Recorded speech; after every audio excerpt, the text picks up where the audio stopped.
Est-ce que tu as 2 petites cuillères, Franck, s'il te plaît? 2 petites cuillères pour les sauces. Dans les cuisines du Bristol, lieu mythique de la gastronomie française, pendant que la brigade dresse des langoustines royales, servies avec un condiment à la mangue et à l'oignon. Tu mets le scotch, s'il te plaît? Oui. Merci. Pas un gros pochon pour cuire les pâtes. Éric Fréchon, meilleur ouvrier de France et chef 3 étoiles, prépare des pâtes, mais en version gourmet. C'est les macaronis. Ah, ils sont de taille, ceux-là. Des macaronis fabriqués sur mesure par un artisan en Italie, spécialement pour le chef. Des macaronis avec un diamètre très précis et avec une épaisseur de pâte qui est très précise. Plus elles sont fines, meilleures elles sont, forcément. 1 cm de diamètre et 52 de longueur. Et pour les cuire... Et là, j'ai fait quoi? Un bon bouillon de poule. Donc de la poule, évidemment avec une garniture aromatique. Le chef a une technique bien à lui. Que je laisse cuire des heures et j'en extrais ce bouillon. Donc déjà, on donne du goût à la pâte. Et là, je les laisse 3 minutes 50. Pas 1 minute, pas 1 seconde de plus. Une centaine d'essais a été réalisée pour trouver la durée exacte de cette cuisson parfaite. On n'agresse jamais les produits, surtout les pâtes. Et on les caresse, on les dorlote, on les choye. Ah là, il faut que j'enlève, ça sonne. Les macaronis vont reposer pendant 2 heures. Ce Normand, dont les coquillettes au beurre sont un souvenir d'enfance, voulait faire rentrer les pâtes italiennes au panthéon de la gastronomie française. C'est certainement le produit le plus accessible à tout le monde. La pâte, elle se suffit en elle-même, mis à part que quand même une bonne pâte. C'est quand même tout ce qu'on lui met autour, parce que c'est que de l'eau et de la farine. Donc c'est quelque chose qui a assez peu de goût en fait. Donc d'où cette cuisson parfaite, mais c'est surtout ce qu'on lui donne à la pâte, c'est-à-dire les assaisonnements, les sauces. Et c'est comme ça qu'on se l'est approprié. Pour en faire un grand plat, le chef les a mariés à des références de la cuisine tricolore. Foie gras de canard, artichaut et truffes noires du Périgord. On est dans la terre.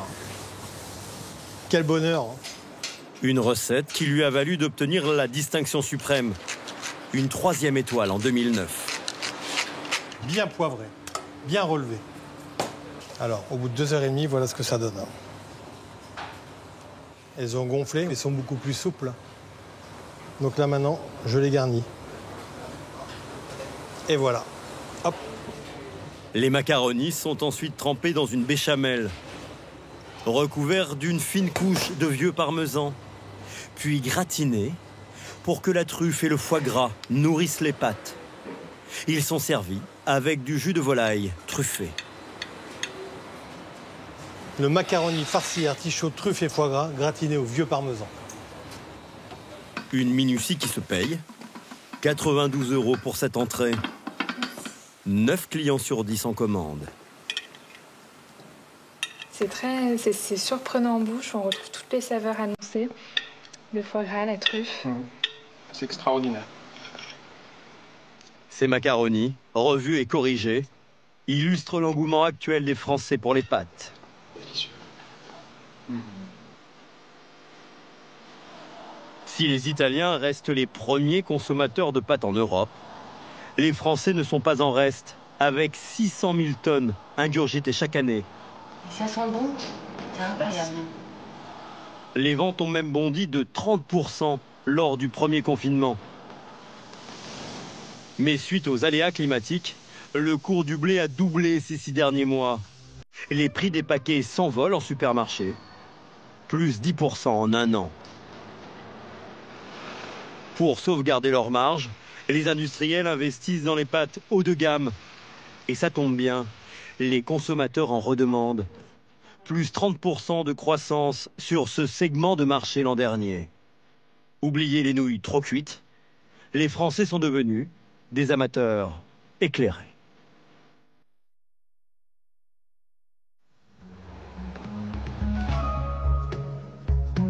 Dans cette famille marseillaise, c'est un rituel 2 fois par semaine. Élise, chef d'entreprise dans l'univers du bien-être, sait comment réjouir son fils. Qu'est-ce qu'on va manger, Joseph? Pâtes. On va manger quoi comme pâtes? Des pâtes et maman. Joseph, 2 ans et demi, va déguster des pâtes fraîches qu'Élise vient d'acheter chez un artisan. Et il n'est pas le seul à les apprécier. Son père, chirurgien, et sa tante en raffolent aussi. Tu viens aider maman à faire les pâtes, Joseph? T'as pris lesquels? J'ai pris aux légumes. Aux légumes? Ouais. Ok. C'est pratique et c'est surtout que c'est un repas complet. Il y a les légumes, il y a les féculents. C'est pris en 2 minutes. Après, il n'y a plus qu'à donner le dessert, voilà. Le gros avantage, c'est une cuisson très rapide pour notamment les enfants et les bouches qui ont faim très très vite et très très tôt. J'avoue que dans nos vies très chargées de personnes qui travaillent et de mamans, c'est souvent, voilà, quand il faut allier les deux, les pâtes rapides, c'est top. Hugues, Arthur, à table. Tu leur dis, Joseph? Allez, les cousins. Je pense que c'est bon, là? Bam. Hop, Allez, c'est bon. Elles sont toutes remontées. Elles sont toutes remontées, elles sont au top. Je te sors un peu d'huile d'olive. Ouais. De l'huile d'olive, du fromage râpé, et le tour est joué.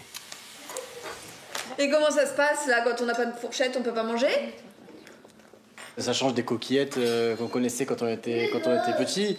Là maintenant, on a des pâtes avec des vraies saveurs, des vraies farces, quelque chose de travaillé, des ingrédients qui sortent de l'ordinaire. C'est un plat réconfort. Ça fait du bien, quoi. Ça fait du bien. Et il y a quoi dans ton assiette, là?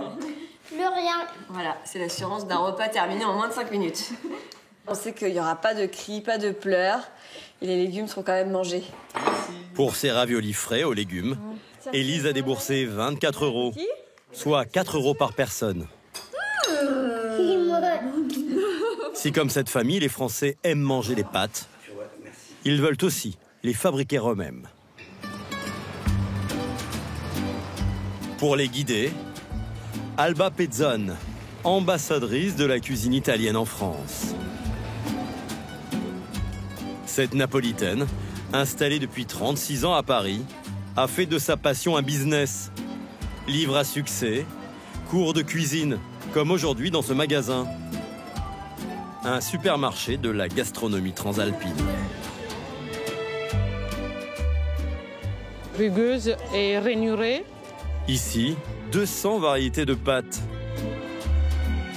Pour bien les choisir, il y a des règles. Alba est intransigeante. C'est la gardienne du temple. La cuisine des pâtes est une langue maternelle. Donc, si tu n'es pas italien, il faut être un peu patient. Donc, tu vas à l'école et tu apprends à cuisiner des pâtes. Nous, les Français, comment on apprend les pâtes, alors? Tu imagines facilement qu'un pistou de basilic va mieux avec des pâtes longues et fines, parce que c'est une sauce qui est assez fluide, qu'un ragoût bolognaise. C'est-à-dire qu'on ne peut pas faire des spaghettis bolognaises, c'est une hérésie. Non, vous ne pouvez pas faire, je le dis officiellement, vous n'avez pas le droit de faire des spaghettis bolognaises.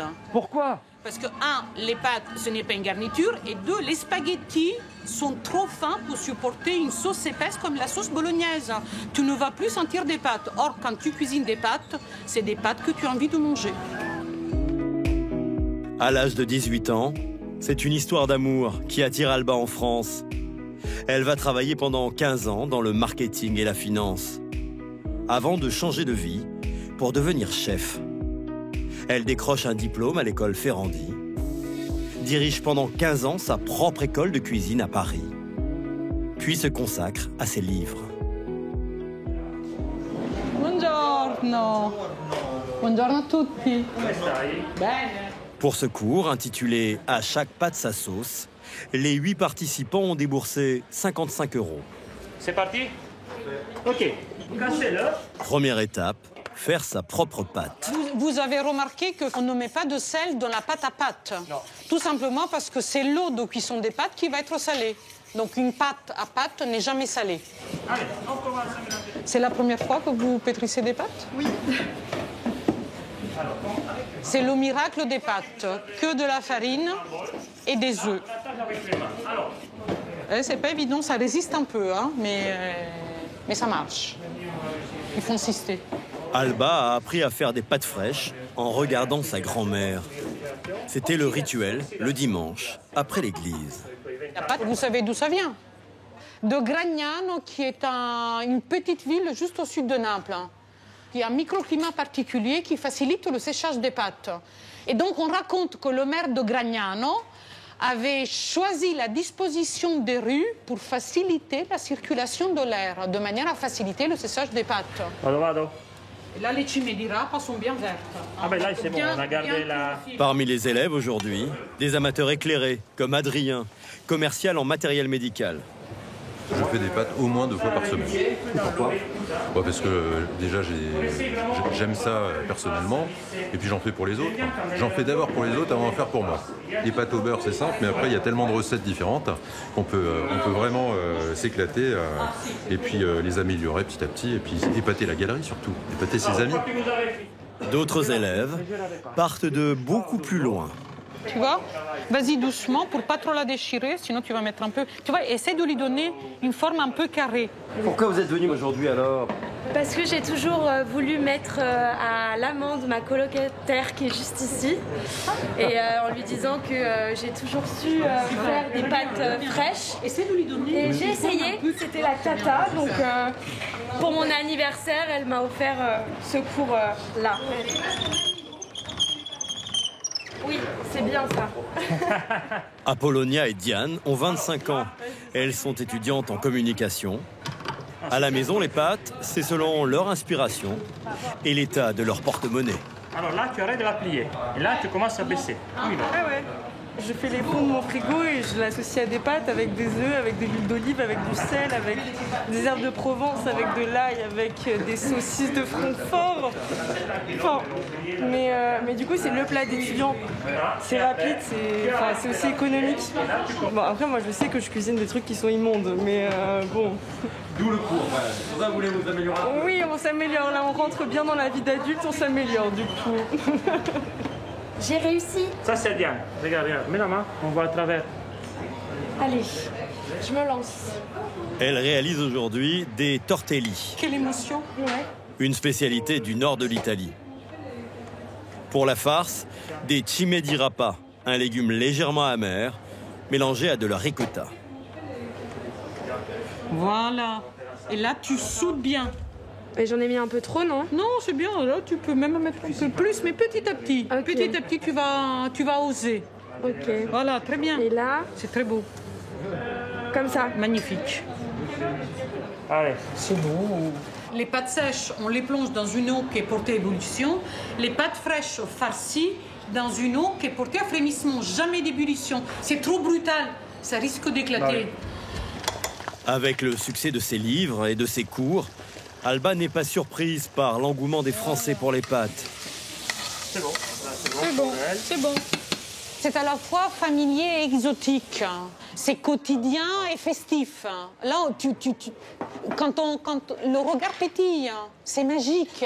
C'est-à-dire qu'on part de quelque chose de très simple, de la farine et des œufs. C'est populaire, c'est pauvre, etc. Et puis ça devient magique. Pour en refaire à Diane. Du coup.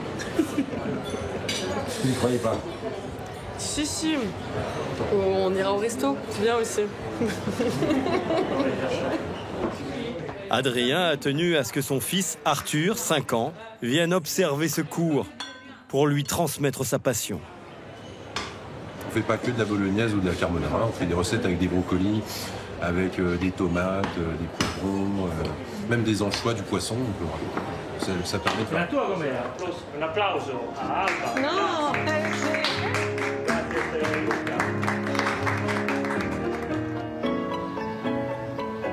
C'est en Touraine, dans la maison de ses parents, qu'Adrien peut enfin épater la galerie. Ça sent bien bon en tout cas. Il reproduit la recette des tortelli qu'il vient d'apprendre. Et après, devant les yeux ébahis d'Isabelle, sa compagne pharmacienne. Ah oui, ce sont des raviolis qui ressemblent aux tortellini. Et de sa mère, pédiatre à la retraite. J'ai bien fait de recommencer. Oh là là. Un tout petit peu là. Ses parents lui ont transmis l'amour de la bonne bouffe. Mais sa passion pour les pâtes est récente. C'était il y a 5 ans, après un repas dans un restaurant italien.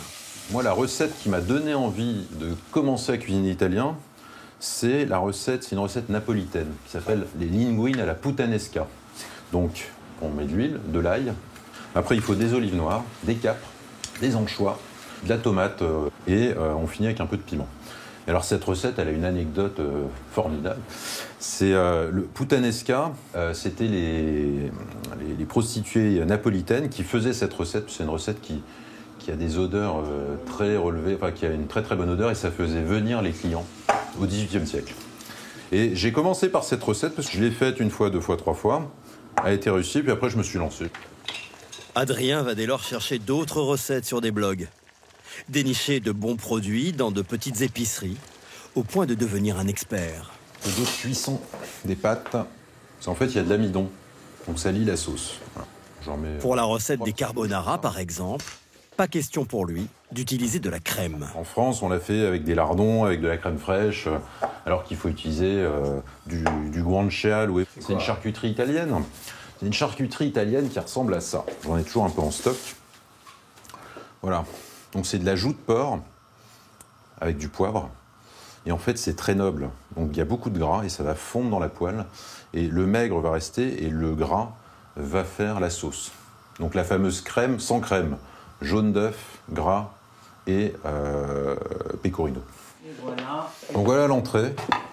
Ravioli ricotta épinard avec une sauce tomate et un petit peu de cerfeuil. Puis en plat principal, les fameuses linguine à la puttanesca. Je comprends pourquoi elles attiraient les clients avec cette recette. Ben voilà, c'est ça. Ça marche tout seul. C'est vrai. Bravo pour le cuisinier. Des consommateurs exigeants comme Adrien, prêts à dépenser plus pour mieux manger. Santé. De quoi aiguiser l'appétit des industriels qui mettent au point désormais des pâtes haut de gamme. Une stratégie, mais parfois aussi un moyen de survie. Au cœur des Alpes, à Chambéry, le plus ancien pastier semoulier de France, 140 salariés. L'entreprise Alpina produit 10 millions de paquets de pâtes par an. Un poids plume, seulement 3% du marché français, mais une grande ambition, devenir numéro 1 des pâtes haut de gamme. Chaque jour, 300 tonnes de blé arrivent ici. L'aspect, l'odeur. Et doivent montrer patte blanche. Et le tamisage pour voir s'il n'y a pas d'insectes. Et c'est parfait. Ça va sentir vraiment le blé, sorti du champ, ça va sentir les champs. Et ça, c'est magnifique. Là, c'est très bien. Un blé sélectionné, issu d'une filière 100% française, sans pesticides, mais dont le prix a doublé depuis l'été dernier. Désormais, 500 € la tonne. Un surcoût de 600 000 € par mois pour l'entreprise. Pour s'assurer un avenir, le fabricant lance dans quelques semaines une collection de pâtes premium. Là, on est au cœur du moulin. La cheville ouvrière du projet, c'est Antoine Chiron, le meunier. Il y travaille depuis 1 an et demi. Là, vous avez le grain de blé qui est entier. Il arrive ici, et là, on a un premier broyage. Donc, toutes ces opérations de broyage, on va réduire à chaque étape un peu la semoule. Le blé passe successivement d'un broyeur à l'autre. L'opération est répétée 24 fois avant d'obtenir la mouture idéale. Puis, par ces tuyaux, il descend d'un étage. C'est là où on fait le tamisage de la semoule pour obtenir la semoule finale et la semoule de très haute qualité. Pour leur nouvelle gamme, Antoine a réglé les tamis tel un chercheur d'or, de manière à obtenir la plus pure des semoules, le cœur du blé. Là, il y a des enveloppes, et là, on est avec que de la semoule et le cœur du grain. Là, c'est le produit fini. Il y a une belle semoule qui est bien jaune, et on a retiré par tamisage toute la partie extérieure du grain. Les résidus serviront à fabriquer des pâtes plus classiques. Quant à cette semoule épurée, qu'ils sont les seuls à produire en France, elle doit donner des pâtes plus riches en goût, mais aussi en protéines. Le résultat de 30 ans d'expérience pour Antoine, mais aussi d'un héritage. Je suis la 6e génération de la famille. Et oui, on est pastier et semoulier depuis 6 générations. Tout commence en 1844. Antoine Chiron, premier du nom, effectivement. Ensuite, vous avez les différentes générations avec, écoutez, le dernier, malheureusement, qui nous a quittés là au mois de mars, qui était mon papa. Qu'est-ce qui a poussé Antoine Chiron à faire des pâtes? Eh bien, c'est simplement le percement du tunnel sous le Mont-Cenis qui a fait émigrer en France nombre d'Italiens qui sont venus chercher du travail. Et ces Italiens sont venus avec leurs habitudes alimentaires, c'est-à-dire les pâtes. Et ils sont venus voir mes ancêtres. Antoine Chiron, il s'est dit, on se lance et on transforme notre moulin de blé tendre en un moulin blé dur. Et quelques années après, il dit, on va aussi faire des pâtes. Et il a créé à côté de son moulin la première unité de pâtes. Et on a été même parmi les premiers à maîtriser les deux savoir-faire. Les pâtes vont faire la fortune de la famille, mais aussi de la Savoie, qui devient le berceau des pâtes en France, avec plus de 350 manufactures au début du XXe siècle. Mais en 2007, l'explosion des prix du blé oblige Antoine Chiron à vendre. Le groupe est racheté par des industriels bretons qui nomment à sa tête Jean-Philippe Lefrançois. Tu m'as dit qu'il y a une demi-heure que ça a démarré, c'est ça? Oui, à peu près. On peut quand même impressionner de la couleur de la semoule. Oui. Ça, c'est la mélangeuse qui va permettre de mélanger la semoule avec l'eau. C'est vraiment crucial pour la formation d'une belle pâte. Aujourd'hui, avec la pastière, Lucie Bontron, il teste la nouvelle gamme, fabriquée avec la semoule mise au point par Antoine. Elle s'appellera la 1844, en hommage à l'année de création de l'entreprise. C'est la première fois qu'on va fabriquer cette pâte. Et donc on teste la couleur, on teste la technique. Donc c'est vraiment un énorme pari. Un pari, car ces pâtes haut de gamme seront vendues 1,60 € le paquet de 500 grammes, 2 fois plus cher que des pâtes ordinaires. Mais elles dégageront aussi 2 fois plus de marge. Là, les pâtes, elles sont très bien formées, elles sont régulières, elles sont bien rugueuses, pardon. C'est vraiment des pâtes qui correspondent à nos attentes. Chaque pâte doit être identique. Parce que là, on va vraiment dans des produits haut de gamme pour vraiment qu'on ait le formage parfait. C'est ce qui va faire la qualité finale du produit. Donc le premier acte d'achat du consommateur. Le secret pour obtenir des pâtes parfaitement formées, ce sont les moules. L'ensemble des modèles utilisés par l'entreprise depuis 175 ans se trouve dans cette salle. Ici, vous êtes dans le coffre-fort de l'entreprise. Notre trésor est là. Là, par exemple, on est sur un format de torsade qui est en bronze, donc qui est le matériau qui va nous permettre de fabriquer ces pâtes vraiment à l'aspect rugueux. Le mélange semoule et eau passe à travers ces petits interstices qui vont donner la forme voulue aux pâtes. Voici un autre type de moule qui est un radiatoris. C'est un format un peu plus généreux, un peu plus gourmand. Chaque moule est unique, fabriqué en Italie, avec la méticulosité d'un orfèvre.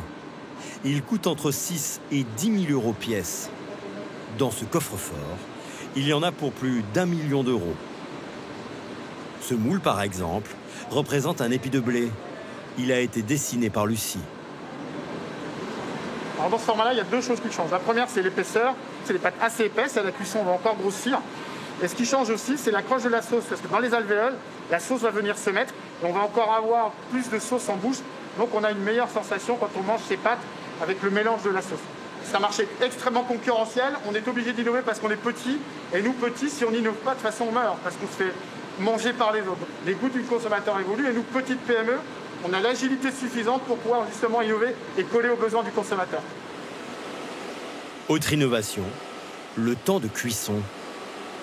Ces pâtes premium vont passer 6 heures dans ces séchoirs géants et cuire à basse température 65 degrés. Les pâtes classiques, elles, cuisent 3 fois plus vite et à 90 degrés. Ouais, ça saute, hein, c'est beau, hein. C'est magnifique, hein. Et ça change tout. Ce séchage basse température va nous permettre de conserver tous les arômes qui viennent du blé. À haute température, on va évaporer, on va détruire ces arômes. Deuxième point qui est important, on va conserver les acides aminés essentiels, donc on va conserver toutes les qualités nutritionnelles de la pâte. Donc à basse température, au niveau nutritionnel, c'est beaucoup plus riche. Mais ce procédé coûte 10% plus cher. Allez, on fait ce qu'il y a de la résistance. Ouais, super. La petite marque savoyarde espère imposer cette gamme sur le marché, mais elle devra affronter un Italien, le numéro 1 mondial. Ce matin, Alba Pezzone, l'ambassadrice de la cuisine transalpine, a rendez-vous avec l'équipe marketing France de Barilla. Buongiorno.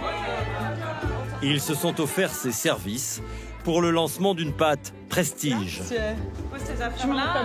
Eux aussi les façonnent avec des moules en bronze. Eux aussi ont flairé le filon. Un peu de courte, comme tu dis, on a les linguine, les spaghettoni, midi rigatoni et les fusiloni. Comme des bijoux Place Vendôme, ici on scrute les pâtes à la loupe pour observer leur micro-sillon et leur rugosité. Voilà là où la sauce elle va se glisser. Mais oui, tu vas s'accrocher, ça va donner une expérience. On voit très bien la rugosité. On aimerait que les Français le ressentent et qu'on leur fasse comprendre tout ça, tu vois. C'est en France, là où cette marque détient un quart du marché des pâtes, qu'elle a choisi d'effectuer le lancement mondial de cette nouveauté, pilotée par Carmela Bazzarelli, sa directrice marketing. La France a un peu une histoire d'amour avec Barilla. C'est le premier pays dans lequel on est rentré. Après, on a dit les Français aiment les pâtes, les Italiens aiment la France. Donc, le potentiel, il est là. Les Français nous demandent des pâtes de haut de gamme. La consommation est là, ça augmente, ça évolue. Et du coup, c'était un choix presque, je dirais, une continuité des choix qu'on avait fait aussi dans le passé, de commencer par la France. Mais les pâtes sur la sauce et pas l'inverse. Alba doit les aider à conquérir des parts de marché en élaborant des recettes faciles qui devraient plaire aux Français. Première chose, donc des pignons, on va les porter en torréfaction. Pourquoi c'est intéressant d'avoir une torréfaction? Parce qu'en fait, les pâtes ont un bon goût de blé. Et la torréfaction des pignons, quelque part, va résonner avec le côté séché de la pâte, donc du blé. Exactement. Ces recettes seront diffusées sur les réseaux sociaux. Là, c'est un geste important.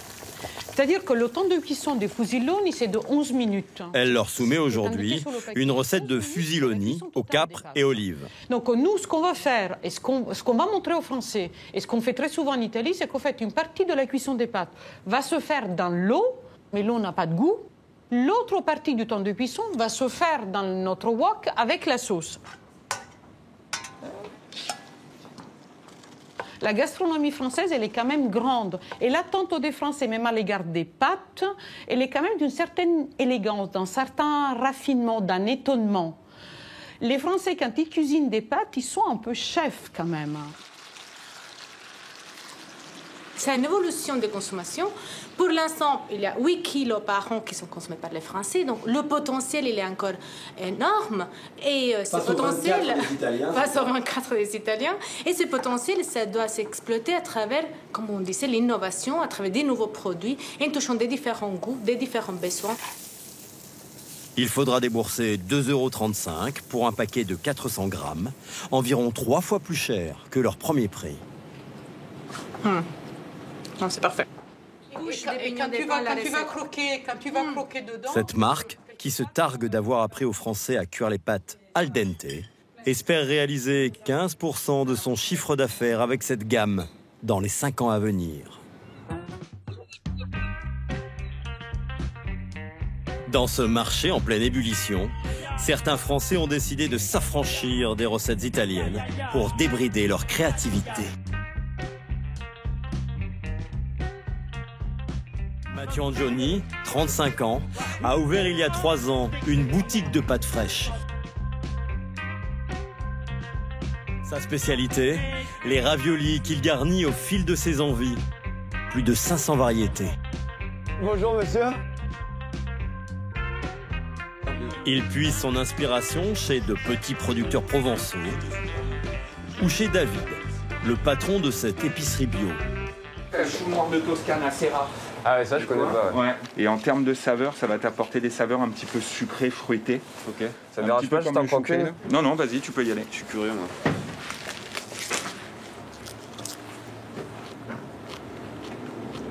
Donc tu vois, un peu de la mâche. Là, on a envie de tout toucher, de tout consommer, de tout sentir, de tout manger cru. Et alors ça, un de ces 4, pareil, superbe. Donc ça, c'est la capucine? Ouais, capucine tubéreuse, donc la tubercule de la capucine. Cool. Et alors ça, quand c'est en plus, c'est français, ça. Très piquant, avec un petit goût de réglisse. Non, on va l'ouvrir. Et ouais, voilà. Tu vois, c'est magnifique. Et alors ça, quand tu le travailles en petit carpaccio, tu vois, tu le réglisse tout de suite. Un peu de fraîcheur. Ouais, c'est génial. Le piquant qui arrive, et tu termines sur la lisse. On peut tout mettre dans un ravioli. Tout on est peut bon. Quasiment tout mettre dans un ravioli. Tout plat qu'on connaît, tel que une aioli, ou même, je dirais, quelque chose d'extrême, un couscous, presque le couscous, ou le cassoulet, on pourrait le faire dans un ravioli. Allez, salut, bye. Ciao, bonne journée. Mathieu, 1000 idées à l'heure, un gastronome autodidacte qui, par amour des pâtes, a changé de vie. Auparavant, il a été plombier pendant 10 ans. Avec sa boutique, il relance une tradition marseillaise, celle des pastiers artisanaux. Bon, je vais poser ça en cuisine. Parmi les créations du jour, des raviolis farcis aux figatelles corse. Ça arrive direct producteur, et là, c'est la pleine saison. Il ose même une recette asiatique. Poulet saté, cacahuètes, lait de coco, cébette et coriandre. De quoi horrifier une mama italienne. On mélange bien la noix de muscade donc à la ricotte. Au départ, on faisait ça pour la famille, les amis. Petit à petit, la demande grandissante, on augmente les rations. Et un jour, donc l'arrivée de ma fille, peut-être à l'âge d'1 an, 1 an et demi, me voyant faire des pâtes, j'ai vu à travers son regard vraiment comme de la magie, des étoiles dans les yeux. Donc du coup, l'émotion était hyper forte. Et en fait, je me suis dit, bah tiens, demain, si j'ai l'occasion, je serai fabricant de pâtes. Mathieu investit toutes ses économies, 100 000 €, dans l'achat des machines. Mais l'ancien plombier les achète d'occasion. En les remettant lui-même à neuf, il a économisé 20 à 30% de leur prix. Comme tout métier artisanal, il y a des aléas. Donc là, la pâte, comme ça reste une matière vivante, l'idée, c'est qu'elle puisse passer quand même dans la machine. Et là, notamment, elle vient de se découper. C'est pas bien grave, mais c'est pour ça qu'il faut être derrière et attentif. Donc ils sont bien remplis, bien scellés. Là, au moins, ils s'échapperont pas de la pâte. Donc là, c'est validé. Monsieur, bonjour. Bonjour. Sa boutique a connu un succès fulgurant. 60 000 € de chiffre d'affaires à ses débuts en 2019. 150 000 l'an dernier. Tu vas en prendre une? Oui, s'il vous plaît. Merci. Je t'en prie. Ça se mange pas cru, les pâtes. Et si, justement, c'est comme ça qu'on arrive à détecter la qualité et la fraîcheur d'une pâte. Il y a un comté persil. Oui. J'ai un sardine avec échalote, piment de Cayenne et citron confit. D'accord. J'ai un butternut avec de la sauge. Ouais. J'ai un épinard ricotta. Alors, épinard ricotta. Épinard ricotte. Pour combien de personnes on en met? Pour 2,5. Ouais. Ma femme, on a fait une sauce excellente avec la saucisse, le petit salé pour les pâtes. Je mange l'assiette, je ne vous dis pas. Merci beaucoup. Au revoir. Le succès de Mathieu illustre le boom de la vente de pâtes fraîches chez les artisans ou en grande surface. Elle représente désormais 15% du marché total des pâtes en France. Face à l'engouement des consommateurs, une famille d'agriculteurs s'est lancé le défi de créer une marque de pâtes Made in Provence. À 2 pas du moulin d'Alphonse Daudet, au pied des Alpilles, une exploitation de 88 hectares. Blé bio, pois chiches, lentilles. Là, je prépare le sol avant le semis. Je passe la herse. Tanegui Thieullois, 22 ans, est l'héritier de 5 générations de céréaliers. Il y a 5 ans, son père décide de transformer 60% de leur production en pâtes artisanales. Leur tonne de blé était vendue 450 € à une coopérative. Une fois transformée en pâte, elle est valorisée à 2000 €. Je pense que là, il y en a 330 grammes. Pendant que Tanegui est sur son tracteur, sa sœur Fanny et sa mère Mireille emballent les pâtes maison. Là, c'est moi. C'est moi l'année où j'avais pris mon ruban. Le ruban, c'est ce qui se trouve au-dessus de la coiffe de l'Arlésienne. Rémi, moi et les enfants qui avaient 8 mois, Tanegui et Fanny, en tenue provençale populaire de l'époque. L'image de la famille et le folklore provençal comme argument marketing. C'est le terroir, c'est le produit authentique. Les gens, ils cherchent, ils veulent savoir où ça a été fait, ils veulent savoir comment ça a été fait et par quelle personne ça a été fait. Donc là, ils ont tout. Les gens collectionnent les photos, ils aiment ça, ils les découpent, ils les gardent parce que ça fait... voilà, j'ai ma petite Provence dans mon placard. L'entreprise fabrique 7 tonnes de pâtes bio par an. Le kilo est vendu 12 €, 3 fois plus cher que son équivalent en supermarché. Les principaux clients, des restaurants et des épiceries fines. Il y a 5 ans, pour lancer sa marque, la famille a l'idée d'organiser des fêtes de la pâte dans tous les villages alentours. Jusqu'à 500 personnes à la fois. Ça s'appelait une pastatouille. Donc il y avait plein de poêles. On mettait dedans des légumes, des oignons, des pâtes, de la viande hachée, de la sauce tomate. Ça, c'est le gruyère. Et hop, la poêle remplie d'eau, les pâtes, et les gens regardaient faire, et on mangeait ça sous les halles. Et après, ils venaient tous en chercher à la boutique, bien sûr, bien sûr. Les ventes s'envolent, la marque prend son essor. Mais il y a 3 ans, la famille est frappée par un drame. Rémi, le mari de Mireille, chef de l'exploitation, meurt brutalement. Il a fait une crise cardiaque, il ne s'est plus jamais relevé. Il avait quel âge? 54 ans. Voilà, il est parti comme ça. Il y a eu des moments de doute, hein. Oui. Il y a eu des moments de désespoir, c'était trop compliqué, c'était trop dur. Mais les cultures étaient semées, il fallait les récolter, il fallait transformer, il fallait s'occuper du moulin, il fallait faire les pâtes, il fallait vendre. Alors moi, je vendais, j'avais la boutique, je vendais, je mettais en sachet, et j'avais quand même une partie importante au niveau de l'exploitation, mais il fallait faire la culture. Donc la culture, il me fallait Tanegui. Mais à cette époque, Tanegui n'avait jamais travaillé dans l'exploitation familiale. Lui se destinait à des études commerciales. Le lendemain de la mort de mon père, j'ai pris le tracteur pour hercer les terres, préparer les terres avant les semis, finir ce qu'il n'avait pas pu finir pour pouvoir avoir les récoltes l'été et pouvoir récolter et avoir une rentrée financière. Vous aviez déjà conduit un tracteur? Ça m'était arrivé, mais là c'était le gros et avec la herse jamais. Ça, c'est papa avec son premier tracteur. Il devait avoir 6-7 ans. Et ça, c'est toi, t'avais même pas 2 ans dans le gros tracteur de papa. Pour moi, c'était beaucoup trop de travail, l'agriculture. C'est quoi votre vie aujourd'hui, Tanegui? Aujourd'hui, c'est le travail, 7 sur 7, du matin au soir.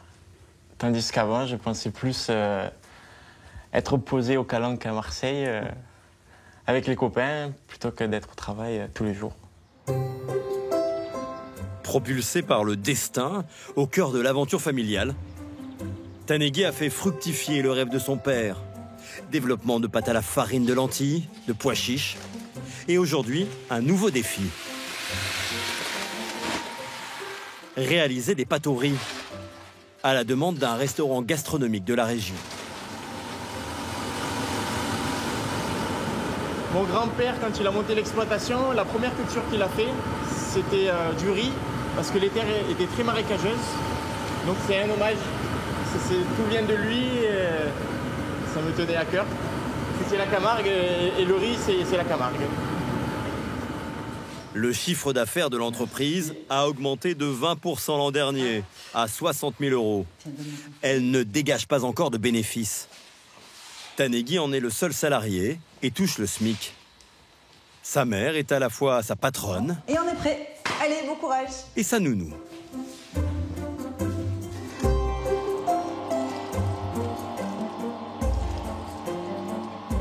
Visuellement, je vais voir, faut que ça ressemble un peu à un crumble. C'est bleu, c'est pas trop mouillé, c'est pas trop sec. Là, c'est la première fois que je fais ça. Ça peut être un ratage total au niveau mélange. Il reprend exactement les gestes de mon mari. Il refait exactement la même chose et c'est très émouvant. T'as pas mis la pression? Si. D'accord. C'est que c'est le temps que ça sorte. Hein. D'accord. Oula. Voilà, donc là, pour l'instant, c'est pas ça. Ça fait, voilà. Il y a ça là. Hop, tout ça, c'est pas bon. Ah, petit à petit, on commence à voir la forme. Ah, génial, voilà. Ça qui est bien. Voilà. Ça commence à se faire un peu à des endroits.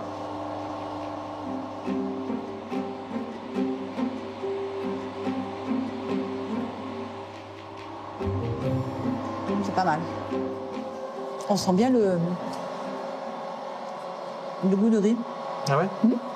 Pourquoi vous avez besoin de faire des pâtes au riz? C'est très bon pour le sans gluten et on garde avec ça un produit riche en minéraux, en vitamines, en fibres. Les pâtes au riz vont passer la nuit au chaud, 12 heures à 60 degrés. Au niveau du résultat, ça peut être compliqué au niveau de la cuisson et du goût. Je flippe un peu quand même. Demain, un grand test les attend.